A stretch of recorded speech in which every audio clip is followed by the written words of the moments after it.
वहीद अहमद ने कहा अभी कि इनका पहला नावल उन्होंने पहले सुना बाद में छपा, तो कुछ मेरे साथ भी यही था कि पहला और दूसरा दोनों अभी छपे नहीं थे तो हम उस पर बात कर रहे थे। हत्ता कि जो दूसरा जो था वो तो एक अफसाने की सूरत में आया था, लेकिन उसे मेरी दरख्वास्त पे इन्होंने उसे फिर नावल की सूरत दे दी थी। तो देखिए वो इतने कामयाब वो दोनों गए। ये बड़ी बात होती है कि एक शख्स जो है वो इस तरफ आया और उसने वो मैदान जो है ये फ़तह किया। दूसरी बात भी बिल्कुल दुरुस्त है कि इन्होंने अपने इलाके को मरकज़ लोकेल उसका मुंतखब किया, और मेरा ख्याल है कि शायद ही नावल जो हैं इस तरह के लोकेल में इससे पहले लिखे गए हैं जिस तरह के लोकेल में ये लिख रहे हैं। इस नावल में एक चीज़ आपने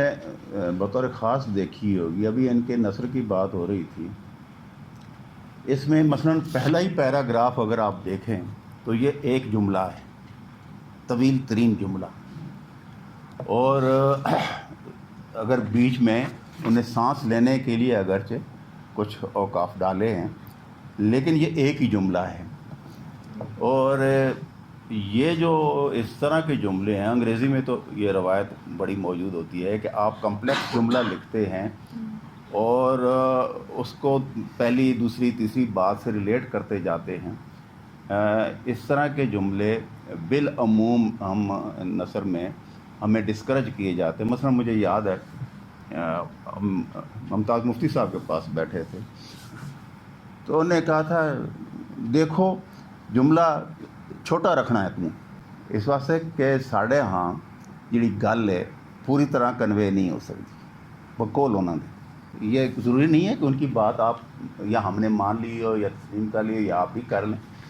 लेकिन मैं वो बात कह रहा हूँ कि हमारा जो तस्वुर है एक साफ़ सुथरी नसर का, जिसमें आपका जो पढ़ने वाला कारी है वो साथ साथ चलता रहे,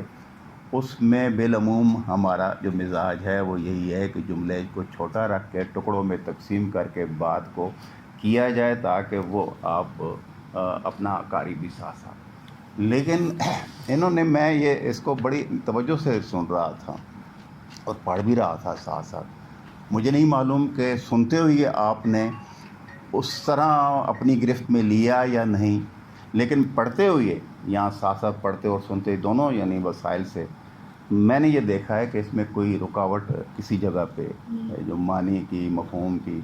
किसी जगह पे वो नहीं आई है, वो बिल्कुल रवां होता हुआ चला गया, और ये बड़ी कामयाबी है। और मुझे लगता है कि इसमें ये इन्होंने और भी जगहों पे इसमें आप देखेंगे कि ये होगा कि इन्होंने ख़ास एहतमाम किया है कि अपनी बात को छोटे जुमलों के बजाय एक मुसलसल जुमले के अंदर ही दो तीन बातों को कह दिया जाए। एक चीज़ और आपने महसूस किया होगा कि ये मंजरनामा अंग्रेज़ के ज़माने का है, और एक इसमें जो रावी है जिसे उन्होंने एक ये नई शिनाख्त वो दी, वो मस्ताना खान वल्द मंगता खान कौम फ़कीर फलां जो पेशा गदागर वाला, वो इसमें रावी है और ज़ाहिर है इसमें कहानी सुना रहा, और उसका राजदान एक ही है, अब्दुल नाम का एक शख्स है। उसके अलावा उसकी पिछली शिनाख्त जो है जितनी उसने बताई है अपने दादा के बारे में और अपने बाप के बारे में, वो भी आप इसमें शामिल कर लीजिए तो ये बनता है। तो लवाख जो है मेरे लिए भी नया लफ्ज़ था, और उनका शुक्रिया कि उन्होंने उर्दू को एक नया लफ्ज़ दिया। ज़ाहिर है ये अब उर्दू का लफ्ज़ है, इस नावल छपने के बाद, इस नावल का ऐसा होने के बाद ये अब उर्दू का लफ्ज़ भी होगा। बिल्कुल देखिए जिसे कहते हैं ना हमारे यहाँ भांबड़ या मच, ये जो होते थे लफ्ज़ इस तरह के, इनसे तो हम आगाह थे, बड़ी आग जो जलाई जाती थी। अरबों के हाँ अलाव जैसे आप उर्दू में आप कहते हैं, अरबों के हाँ जो पुरानी हम चीज़ें पढ़ते हैं तो उसमें देखते हैं उनकी वहाँ रवायत थी, वो जब भी जंग का कोई ख़तरा होता था तो अपने लोगों को आगाह करने के लिए एक आदमी भागता भागता वो सवेरे सवेरे ऊपर जनाब पहाड़ के ऊपर चढ़ जाता था और या सबा कह के लोगों को मुखातिब करता था, अभी जंग का भाई ख़तरा है, तो वो एक आवाज़ लगाता था। तो इसी तरह ये जो लवाक है इन्होंने تو اپنے لوگوں کو آگاہ کرنے کے لیے، یعنی انگریز کو آگاہ کرنے کے لیے نہیں بلکہ اپنے لوگوں کے آگاہ کرنے کے لیے کہ یہ ایک، تاکہ پورے علاقے کے لوگ جو ہیں اس کے لیے تیاری وہ کر۔ اب دیکھیے ناول آگے کیسے جاتا ہے اور کیسے لے کے چلتے ہیں، یہ تو ظاہر ہے بالکل ابتدائی حصہ ہے، اور اس کا دو تین چیزیں جو ہیں اس میں واضح کر دی ہیں انہوں نے۔ جو کردار، مرکزی کردار ہے، اس کا انہوں نے تعارف کرا دیا کہ مزار کا ریفرنس بھی دے دیا، اور اس کے جگہ پہ موجود ہے وہ، اس کے والد کا بھی بتا دیا اور اس کے دادا کا بھی بتا دیا ہے، اور اس کا جو رازدان ہے وہ بھی بتا دیا، انہوں نے لوکیل بھی بتا دیا کہ کون سا لوکیل ہے، کس جگہ پہ یہ ساری صورتحال ہو رہی ہے، اور وقت، ٹائم اور سپیس دونوں کو انہوں نے اس میں پوری شناخت کے ساتھ لے آئے ہیں۔ یہ بڑی کامیابی ہوتی ہے کہ آپ ایک مختصر باب کے اندر اپنے کرداروں کا تعارف کرا دیں، ٹائم کا کرا دیں، اور سپیس کا جو ہے اس کو بھی آپ پوری طرح واضح کر کے سامنے لے آئیں، تاکہ جو آگے چلنے والے چیپٹر ہیں اس میں آپ کو ساری چیزیں واضح ہوتی چلی جائیں۔ تو میں یہ سمجھتا ہوں اور مجھے امید ہے کہ اختر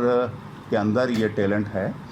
کہ وہ اسے ایک کامیاب ناول انہوں نے بنایا ہوگا اور مکمل ہو چکا ہے۔ انشاءاللہ ہم انتظار کریں گے کہ وہ جلد آئے اور اسی طرح ہی کامیاب اور لوگوں میں مقبول ہو جیسے ان کے پہلے ناول یہ مقبول ہوئے۔ اور شکریہ جی۔ ایک آدھ بات میں اور کہنا چاہوں گا، اور میرا خیال ہے وہ کہہ دینی چاہیے۔ دیکھیں، یہ جو شخص ہے، جو راوی ہے اس کا، یعنی یہ شخص جو روایت کر رہا ہے، جو کہانی سنا رہا ہے، یہ دیکھنا چاہیے کہ اس کا جو ہے کہاں تک اس کی ویکیبلری جا سکتی۔ اس کے لفظیات میں مقامی لفظوں کا آنا تو بالکل درست ہے، لیکن ایسے اردو کے الفاظ کا آنا جو